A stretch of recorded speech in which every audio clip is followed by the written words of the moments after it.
Wait ఎప్పుడు matter కాదు. So మీ goal బట్టి వెయిట్స్ కూడా డిపెండ్ అయ్యండి. మీరు డెఫిషియట్లో ఉన్నారనుకో ఈ 120 కూడా 200 కేజీల్లో కనిపిస్తుంది. So never go with the weights. Me energy levels ముందు రోజు తిన్నదాన్ని బట్టి అన్నిటిని బట్టి కూడా డిపెండ్ అయి ఉంటుంది. So yeah, be careful with that. ఒక మనిషి ఇంత వెయిట్ వేస్తున్నాడంటే వాడు గెయిన్ అవుతున్నాడా, లేకపోతే వాడి గోల్ బట్టి ఉంటుంది. ఇంకోటి వాడి బాడీ వెయిట్ కూడా చాలా పెద్ద రోల్ ప్లే చేస్తుంది. ఇట్స్ నాట్ లైక్ సింప్లీ ఒక 200 కేజీలు వేస్తున్నాడంటే ఆడు 40 కేజీలు ఉండడు. సో వెయిట్ ఎక్కువే ఉంటాడు. ఒకవేళ వెయిట్ తక్కువ ఉన్నా సరే వాడి స్ట్రెంగ్త్ పీక్స్లో ఉంటుంది అండ్ వాడి కార్బ్ ఇంటేక్ చాలా గట్టిగా ఉంటుంది. అందుకే కొంతమంది వెయిట్స్ కూడా చాలా ఎక్కువ వేస్తారు. One more important thing is, మీరు ఎప్పుడైనా లాస్ట్ సెట్ చేస్తున్నప్పుడు స్పాట్ పెట్టుకోవడం మర్చిపోకండి. నాకు నా బ్రో స్పాట్ ఇస్తున్నాడు. సో నాకు కొంచెం కాన్ఫిడెన్స్ ఉంటుంది. దో నేను స్మిత్ మెషిన్ మీద చేస్తున్నా, నా కాన్ఫిడెన్స్ గురించి నేను ఒకళ్ళు ఉండమంటాను. Okay bro, ready? Bro deep వెళ్దాం ఫస్ట్, అయితే చేద్దాం. ఇచ్చారా?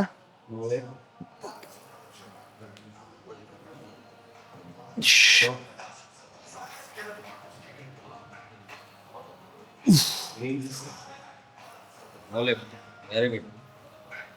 రెడీ? Very light.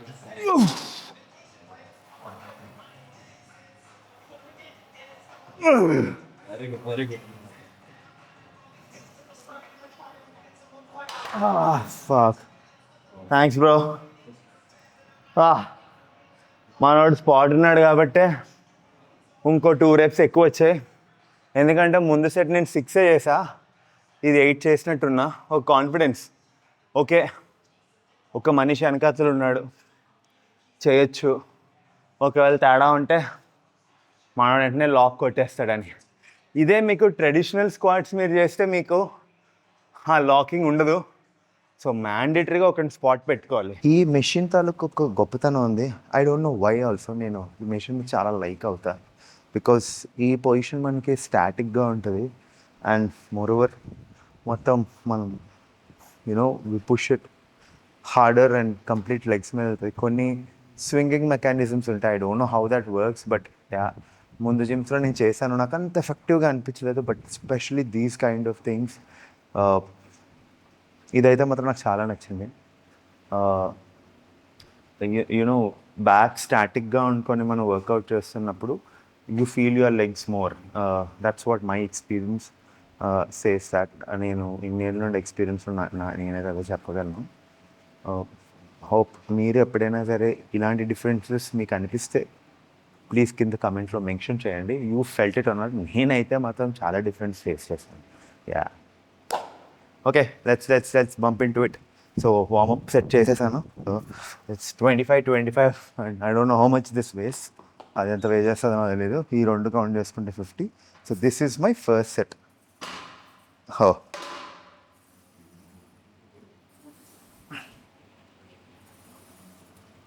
సి చాలా ఇంపార్టెంట్ విషయం ఇక్కడ ఏంటంటే, మీ బ్యాక్ ఉంది కదా, ఇక్కడ లాక్ అయిపోవాలి. సో కొంతమంది పట్టుకుంటారు. నా గ్రిప్పింగ్ డిఫరెంట్ ఉంటుంది. I grip it here so that నా బ్యాక్ కంప్లీట్ లాక్ అయిపోయి ఉంటుందని నేను అక్కడ పెడతాను. అయ్యా, నా డేలో చాలా ఇంపార్టెన్స్ ఇచ్చేది మాత్రం వర్కౌట్కి అండ్ డైట్కి. ఎందుకంటే నేను ఒక కోచ్ని. సో ఐ ఆల్వేస్, నేను ఎట్లా ఆలోచిస్తాను అంటే, నేను పర్ఫెక్ట్గా ఉంటేనే నా క్లయింట్స్ వింటారు అన్న మైండ్ సెట్ నాది.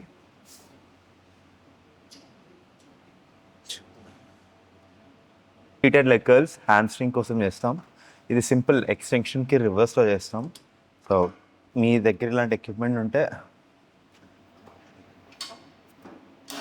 లాక్ చేయండి. వెయిట్ ఆల్రెడీ సెట్ చేసేసాను. సో ఈ పొజిషన్ చూసుకోండి కొంచెం. Yeah,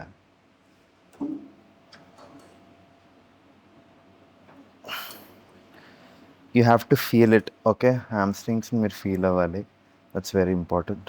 this are optional workouts. ఇవి చేసినా మంచిదే. నేనైతే this is how I do. Especially these are for your hamstrings and glutes. ఇలాంటివి మీ జిమ్లో ఉంటే మంచిది. ఇది ఉండడం వలన నేను ఈ రాడ్కి స్మిత్ మెషిన్ రాడ్కి ఎప్పుడు సపోర్ట్ తీసుకొని I make sure my glutes go back, ఇలా వెళ్తుంది like this and I go front.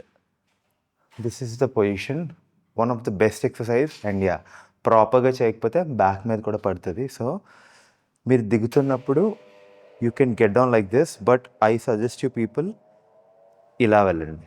Okay, so that full stretch ఉంటుంది, గ్లూట్స్ మీద కూడా బాగా పడుతుంది. ఓకే, ఈ సపోర్ట్కి మీకు ఈ రాడ్ బాగా సపోర్ట్ చేస్తుంది. Standing calf raise simple, just